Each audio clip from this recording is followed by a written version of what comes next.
حضور سید عالم صلی اللہ تعالی علیہ وسلم فرماتے ہیں شیطان نے رب کریم کی بارگاہ میں یہ کہا تھا کہ اے مالک مجھے تیری عزت کی قسم جب تک ان لوگوں کے جسموں میں روح رہے گی میں انہیں گمراہ کرتا رہوں گا۔ جب اللہ نے اسے کہا نا کہ تو نکل جا تو مردود ہے، تو اس نے کہا مجھے تیری عزت کی قسم جب تک ان کے جسموں میں روح باقی ہے میں انہیں گمراہ کرتا رہوں گا۔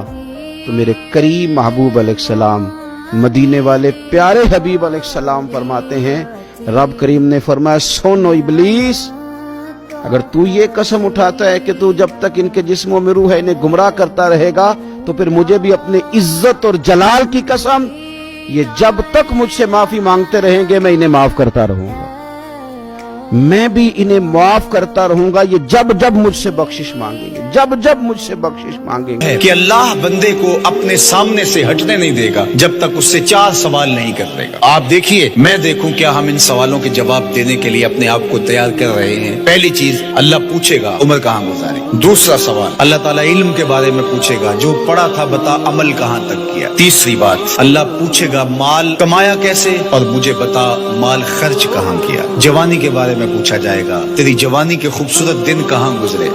فجر کی سنتیں پڑھنے کے بعد فرض کو ادا کرنے سے پہلے ایک دعا ہے، آقا علیہ السلام کا فرمان عظیم ہے، فرمایا کہ جس نے فجر کی سنتیں ادا کر کے فرض سے پہلے 100 مرتبہ پڑھا سبحان اللہ و بحمدی سبحان اللہ العظیم استغفر اللہ 100 مرتبہ، دنیا اس کے قدموں میں جھک کر آئے گی۔ اللہ جو صبح سورہ یاسین پڑھتا ہے میرے محبوب نے فرمایا سارے دن کے معاملات اللہ پورے فرماتے ہیں، اور جو زور کے بعد سورہ فتح پڑھے گا انا فتحنا لک فتحا مبینا، میرے آقا نے فرمایا مرنے سے پہلے اللہ حج عمرہ نصیب فرمائیں گے۔